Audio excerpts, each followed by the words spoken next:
Welcome to the AETCM, the Emergency Medicine channel. So, as a part of EM Rapid 2023, the annual Emergency Medicine Postgraduate Revision Series, I'll be discussing regarding acute cerebrovascular accident.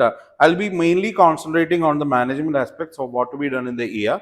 So, I'll be just going through two major guidelines that what have been preparing. One thing I have done is the ENLS algorithm. We'll just discuss the ENLS algorithm for the management of acute stroke in ER. So both hemorrhagic stroke as well as ischemic stroke we will discuss, and we'll set the goals what needed to be discussed, like what is the target blood pressure, what are the indication for TPA, how will you administer the TPA. So it is a quick overview of what you need to know about the management of acute CVA. I will not be covering the entire theory aspects of acute CVA. It will be just a quick overview of what you need to remember. Okay, so first coming to the acute ischemic stroke, as you know, you have hemorrhagic stroke around 15% and you have the thrombotic or the ischemic stroke around 85% of the strokes. So once you have made a confirmatory diagnosis by either of the CT or whatever be it is, and you have confirmed that it is an acute ischemic stroke, what you are going to deal with. So this is a quick overview of what to be done in the ED. So first of all, you have a patient with a suspected acute ischemic stroke. So you can have three different sort of patients that is presenting to ED, that is onset within less than 3 hours, onset between 3 and 4.5 hours, and onset beyond 4.5 and 24 hours. So the initial 4.5 hours, 4.5 hours and 24 hours. So these are the three crucial timeline in the management of an acute ischemic stroke that is presenting to the emergency room. So as soon as the patient arrives to the ED, our aim will be to first to stabilize the airway breathing circulation, followed by we need to differentiate whether it is an acute ischemic stroke versus an acute hemorrhagic stroke. For that reason, we can easily go ahead with the CT brain plane, or even there are institutes where you can get MRI scan done within 10 minutes. But as a standard protocol, when you're discussing the same, CT brain plane remains the imaging of choice. Maybe you can add on with a CT angiogram if your center have got that facility. If you are able to get a creatinine value without wasting much time, maybe within 2 minutes you are able to get a creatinine value, that is well and good. But in a routine practice, what you can remember, you can go ahead with the plain CT brain.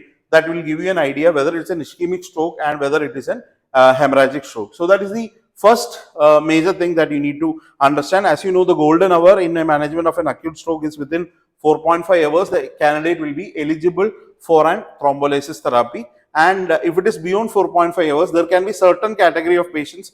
Even within 24 hours, those candidates are candidates for mechanical thrombectomy or any of the endovascular other procedures. So that is what 4.5 hours to 24 hours implicate to you. And there can be other group of patients who can come with TAA, where you can do something called as an ABCD2 score, and you can risk stratify them within low risk TAA and a high risk TAA. We will discuss what is high risk TAA and low risk TAA, and we will also discuss the ABCD2 score. So as the patients come to the ED, the most important challenge that as an emergency physician that we all have is to whether to differentiate whether it is a stroke or it's something else. So you need to differentiate what are the common stroke mimics that comes to the emergency room. As you know, the most common stroke mimics are hypoglycemia. So definitely you need to do a glucose finger prick test to confirm that it is not a hypoglycemia.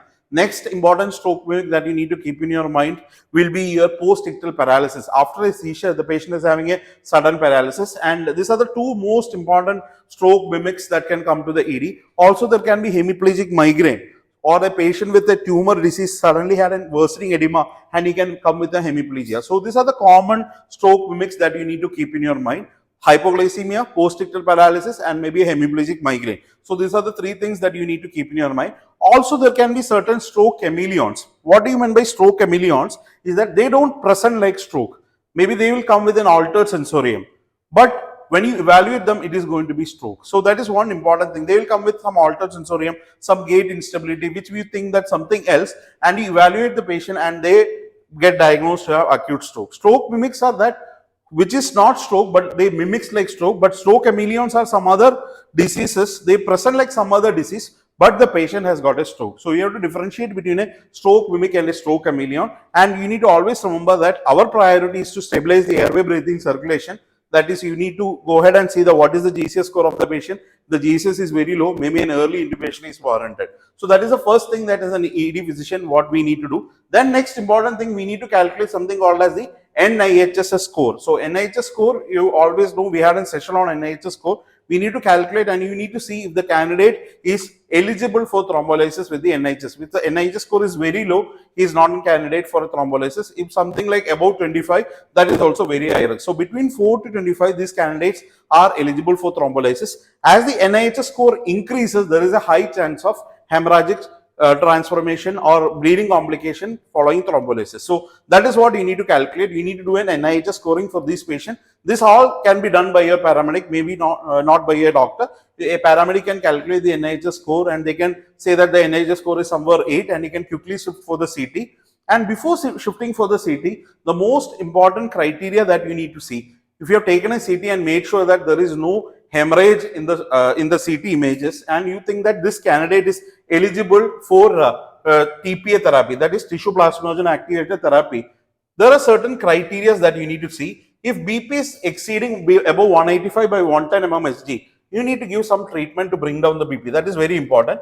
But if BP is already less than 185 by 110, you can straight away administer IV TPA. So the patient that is presenting within 4.5 hours category, if the BP is under control and there is no contraindication for your administration of TPA, you can go ahead with TPA. I will discuss how to go ahead with the administration of TPA. And also, if you are suspecting a large vessel occlusion, as suggested by a dense MCA sign in the CT, or maybe you are able to do a CT angiogram, following TPA administration, that patient should be moving to the cath lab for an endovascular treatment if a large vessel occlusion is suspected. So that is what in general what you need to do if the patient is presenting with 3 to 4.5 hours or before 4.5 hours after symptom onset to the ED. The most important thing, take care of the airway breathing circulation, quickly look after the stroke mimics and the stroke chameleons, and go ahead with the basic imaging, that is CT brain plane if it is available with CT angio, or else you can even think of some centers they are doing MRI, that is also fine. So the advantage of a CT over an MRI, in early CT you might not get an infarct,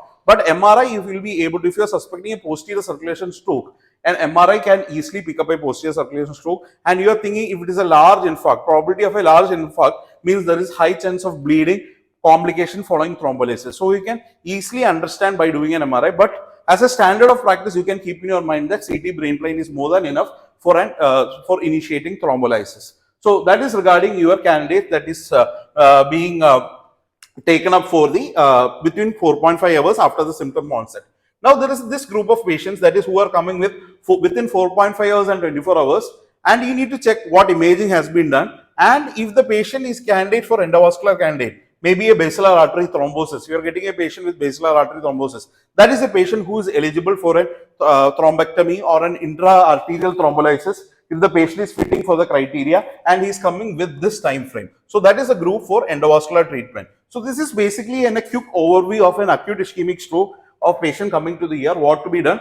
What are the key points that you need to remember? Always keep in mind the airway status, patency of the airway. As I told, you need to make sure that you are not causing any secondary brain damage. Already a brain damage has happened because of the stroke. So you need to make sure that there is no hypoxia, there is no hypotension, and hypertension, if there, you need to bring down the blood pressure. The next thing, you need to avoid hypothermia and all those things that cause secondary brain damage like hypoglycemia, everything you need to prevent. So airway status you need to know, and last known well time. So that is very important. So some patients will come up with wake up stroke. So we cannot take up the time that when they woke up and found out that they are having symptoms. Suppose the patient has gone for bed at 10 p.m. in the night and next day morning 6 a.m. he is waking up. At that time he is having this weakness. So we need to take the last well-known time as 10 p.m. So that is the time. So he is out of window period. Suppose you are very sure that when he woke up at 6 a.m. he was fine, and after like 5 to 10 minutes he started developing this, you can take the onset of symptom time as 6 a.m. So that is what is important. You have to always know when is the last known well time of the patient.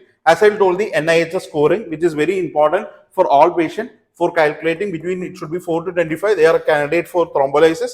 And also remember the coagulation parameters, PT-ANR, APTT and INR, that is the most important. And look for the CT for the dense MCA sign, MCA dot sign, dense basilar sign, and aspect score. If there is a high aspect score, that is again that it's a massive infarct, so chance of hemorrhagic transformation is more. And also look for early ischemic changes as shown by differentiation of sulci glerae, which is lost in the CT imaging. So we will have a separate session on how to read CT that we are planning for you. So this is quickly what you need to remember, what you need to look in for a plain CT. Look for a dense MCA sign, MCA dot sign, dense basilar sign, and calculate the aspects ratio, and you look for the early ischemic changes. If you are able to do a CT angiogram or an NMR angiogram, you look for a large vessel occlusion. Basically, you need for an IC occlusion and M1 or M2, that is the MCA territory, M1 or M2 occlusion, or a basilar or a PCA, which are those candidates eligible for an endovascular treatment.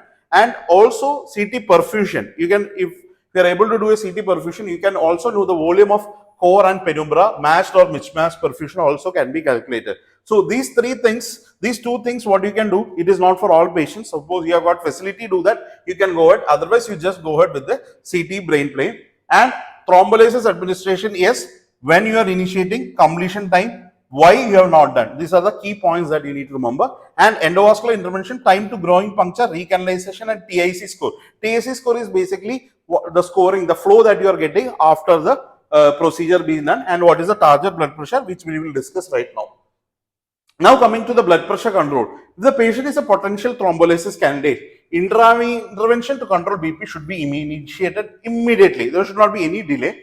Short-acting agents are preferable. So that is the most preferred agents for blood pressure control. And BP target, it should not exceed beyond 185 by 110 mmHg. So you need to bring down the blood pressure below this. So this is too high for, as you know, 185 by 110 is high for TP administration. What you can do, you can start with a labetalol 10 to 20 mg IV every 10 minutes. You can consider doubling dose, that is 20 mg, 40 mg or 80 mg to a maximum total dose of 300 mg. Also, you can start an infusion if the blood pressure is not getting controlled. So BP has to come down below this when you have decided that you have going ahead with thrombolysis therapy. Also, if you have contraindication for labetalol, NTG also can be done. But whatever be the way, you need to get the BP below 185 by 110 before you start IV TPA administration. Permissive hypotension is allowed for TAA to some extent, and it is not for non-TPA related patients also. So, like permissive hypertension, we will discuss in abdominal injuries, in hemorrhagic shock, that we will discuss. But here it is permissive hypertension. That is what the patient is presenting to you after the window period, or he is having a TAA. Maybe we can maintain up the blood pressure to 220 by 120. We need not do anything when the blood pressure is below 220 by 120. When it is going beyond, only we need to treat. So we can, otherwise we can gradually decrease within next to 24 to 48 hours, because that ischemic penumbra needs some blood supply. So we don't want to come down. The candidate is not for thrombolysis. Now coming to the most important thing, that is the TPA administration. Once patient is deemed a candidate for IV thrombolysis, after placing two peripheral IV line, which is very important, weigh the patient, do not estimate body weight. If patient cannot be weighed, then two people should estimate the weight by calculating the ideal body weight. Mixed by swirling movement, not by shaking, which is very, very important. 0.9 mg per kg of TPA, total dose not to exceed 90 mg. So that is the maximum dose that you can be given, and give 10% of the total dose TPA by bolus over 1 minute, then infuse the remaining dose over 1 hour. So that is what you need to do. And remaining TPA in the IV tubing at the end of the infusion should be administered by running an additional 100 ml of saline at the same rate of TP infusion, so that whatever be the TPA that is in the tubings can also be given to the patient. So this is very practical tips that I am giving to you. Alternative dosing strategy utilizing lower dose and evaluated the literature. However, currently these dosing strategies are not endorsed. So half dose, quarter dose and all not at all indicated. So that is regarding your TPA. Now coming to an endovascular therapy. So consider mechanical thrombectomy. When we will consider that? Mechanical thrombectomy should be considered if the patient has got a large vessel occlusion, LVO, like in the M1 or in the M2 segment, or it is in the intracranial part of the ICA, basilar or vestibular artery, and is within 24-hour time. So that is very important. The patient is coming to you within 24 hours of time. Only you can think of this. If this patient is candidate for thrombolysis, thrombolysis should be done followed by shifting them to the cath lab. So that is the most important thing. You are not waiting just for the endovascular therapy. You do the thrombolysis, then shift them to the cath lab for the intravascular procedure. And LVO can be suspected by an hyperdense MCA in a CT. That is a sign you have got a dense MCA sign. The probability of a large vessel occlusion increases with NIHS score. As I told, if the NIHS score increases, the amount of infarct also is going to increase. And NIHS more than should 6 should rise a suspicion of an LVO. So always when NIHS is above 6, you think that it can be a large vessel occlusion, and also keep in your mind if the patient needs an endovascular therapy, for that you need to have a CT or an MRI. Maybe you are taking a CT initially, you suspect a large vessel occlusion. After thrombolysis, you can go ahead with an angiography, either CT or MRI, whichever is convenient. The most important thing, you should not be wasting your time if you are suspecting a large vessel occlusion. So that is regarding your endovascular therapy. Now after admission, you need to do a neuro check every 15 minutes for 2 hours, then every 30 minutes for the next hour, 6 hours, then hourly. Oxygenation, to keep oxygenation above 94%, as I told you, you need to prevent hypoxia, and blood pressure check every 15 minutes for 2 hours, then every 30 minutes for next hours, then every hour for the 16 hours. You need to bring down the blood pressure less than 180 by 105 post thrombolysis. Before thrombolysis, it's 185 by 110. Post thrombolysis, it should be less than 180 by 105. And if TPA is given, you need to make sure that it is less than 180 by 105.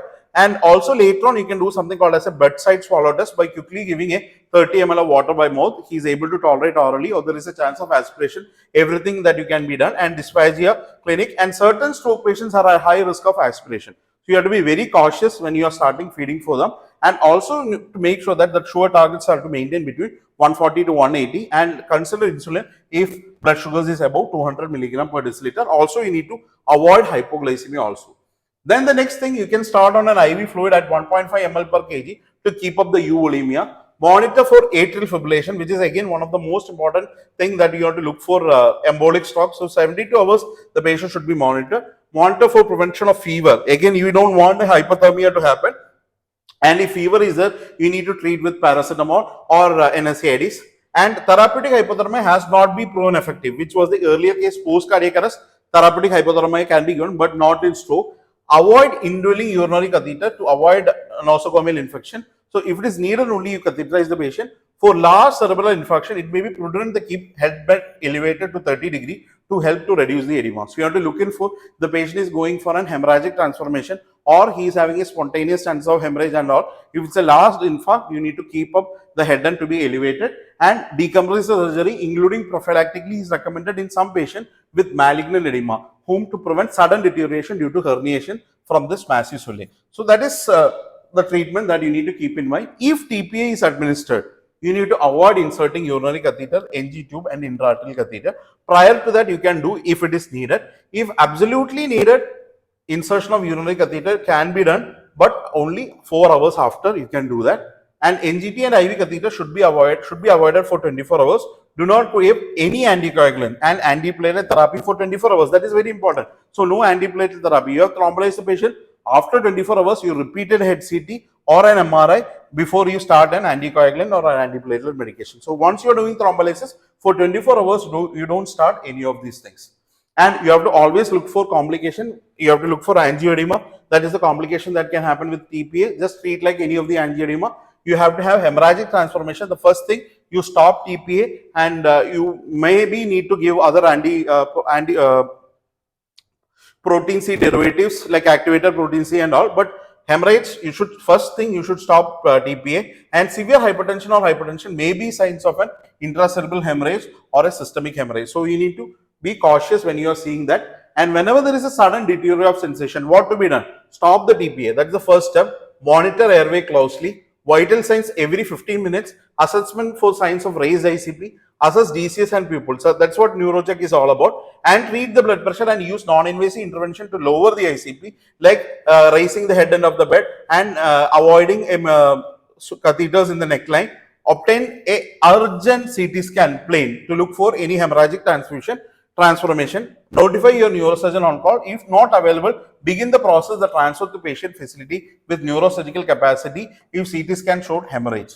Stat labs, what all you need to repeat: PT, APTT, platelets, fibrinogen, and you need to keep your blood ready for transfusion. So that is what you need to do post thrombolysis when the patient suddenly have got a deterioration in the sensorium.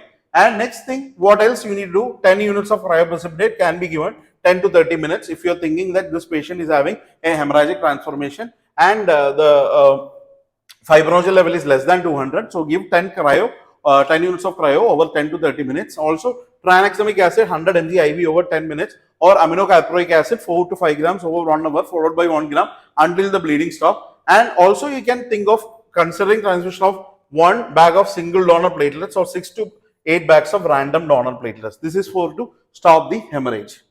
So that is regarding your management. Now we coming to the TAA. This is what is the ABCD score, 2 score that I was mentioning before. The ABCD score is an ordinal scale that provides the risk prediction of stroke following the TAA. It is scored as follows. You have got A, B, C, D. There are 2D, that is why D2. So age more than 60, you are giving 1 point. Blood pressure more than 140/90 on initial evaluation, you are giving 1 point. Clinical features like speech disturbance without weakness, you are giving 1 point. Unilateral weakness, you are giving 2 points. And duration of symptoms, you are again, if it is less than 1 hour, 10 to 59 minutes, you are giving 1 point. And 60 minutes or greater, you are giving 2 points. And diabetic mellitus in patient history, you are giving 1 point. So total score can range between 0 to 7.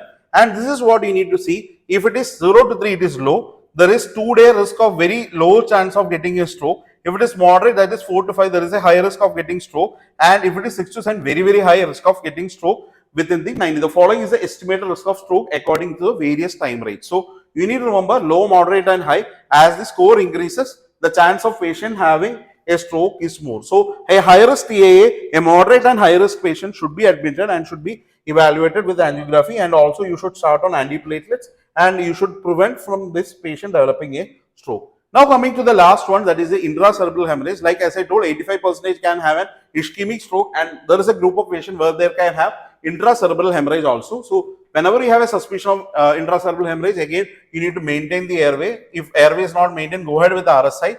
Imaging of choice is non-contrast CT, or if you are confirming that it is an hemorrhage, it is not an acute ischemic stroke. If it is an acute ischemic stroke, go ahead with the algorithm, whatever we have discussed previously. If it is an intracranial hemorrhage, what you need to do, you take a brief medical and medication history. The patient is on any antiplatelets or any anticoagulation agents. BP control target 140 to 180 systolic. That is very important. The same agents what we have discussed previously we can do. And hemostasis targets, you need to maintain an INR below 1.4. Reverse anticoagulants. If the patient is already on anticoagulants, you need to give drugs.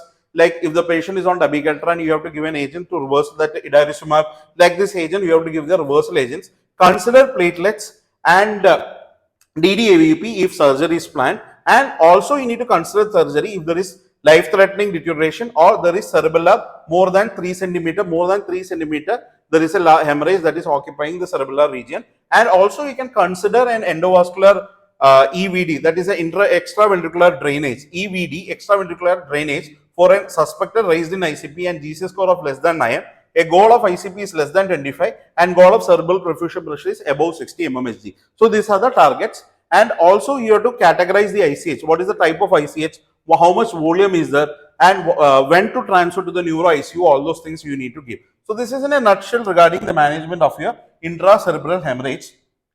See, this is again one of the easiest formula that you can use for the hematoma volume. So you have A into B into C divided by 2. So A, B and C. Select CT slice with largest ICH. So A is the longest axis, B is the longer axis perpendicular to A, and C is equal to number of slices into slice thickness. If it is into centimeter, you need to add with centimeter, and you will get the estimated volume, how much amount of volume is there in this and with this you can calculate the ICHS score, which is very important. GCS of 3 to 4 you give 2 points, GCS of 5 to 12 you give 1 point, and GCS of 13 to 15 give you 0 points. And you calculate the ICH volume. If it is above 30 ml, you give 1 point. Less than 30, 0. Interventricular hemorrhage, yes, you give 1 point. And infraventricular region, again you give 1 point. And age more than 80, 1 point. So total it can be 0 to 6. So depending upon that, you can risk stratify what is the as the score increases, the size of the bleed is high and the risk is high. That is similarly like our ABCD score. So this is what you can call it as ICH score. You need to calculate the ICH volume, which I have shown in the previous image.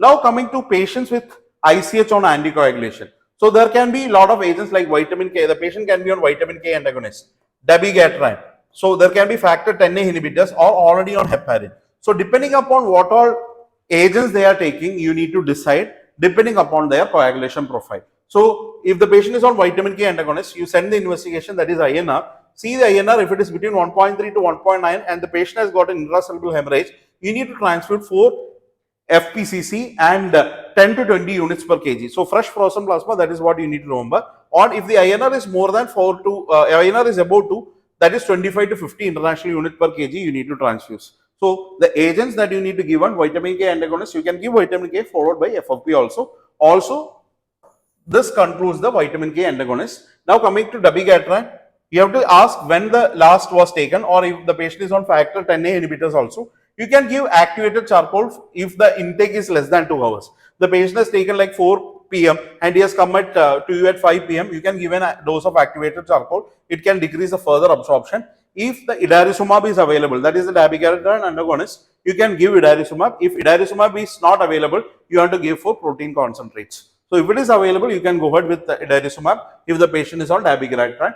Factor 10A inhibitors is Adexanate alpha available, you can go ahead and give. If it is not available, you have to go with 4-factor PCC or activated protein C. So that is what is for your factor 10A inhibitors with an intracerebral hemorrhage. I am not telling for all patients, I am just telling you for specifically patient for intracerebral hemorrhage following anticoagulation. The patient on heparin, you can go ahead with protamine, and also LMWH, you can give protamine. But if it is unfractionated heparin, protamine will be of more use. So that's it in a nutshell regarding your ICH management.